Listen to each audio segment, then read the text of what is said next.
رمضان المبارک کے عظیم ایام میں جہاں بہت ساری عبادتیں کرنے کا حکم ہے اور کرنا چاہیے، ان عبادتوں میں ایک عبادت قرآن پاک کی تلاوت بھی ہے۔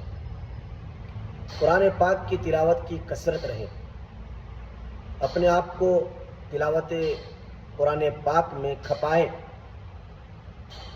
اور جتنا ہو سکے مائیں اور بہنوں سے بھی درخواست کرتا ہوں، نوجوان ساتھیوں سے بھی درخواست کرتا ہوں، اور پڑھے لکھے احباب سے بھی درخواست کرتا ہوں کہ رمضان المبارک میں قرآن پاک کی تلاوت کثرت کے ساتھ کریں، بے انتہا، محدود نہ ہو، جب وقت ملے قرآن پاک کی تلاوت کریں۔ اس میں اللہ تعالیٰ نے بڑی برکتیں رکھی ہیں، اور رمضان المبارک کا مقدس مہینہ ہے، تو اس میں قرآن پاک کی کثرت کے ساتھ تلاوت ہو۔ اللہ تعالیٰ کی ذات سے امید ہے کہ انشاءاللہ یہ تلاوت ہم سب کے لیے نجات کا ذریعہ بنے گی۔ امید کرتا ہوں کہ آپ حضرات اس طرف توجہ فرمائیں گے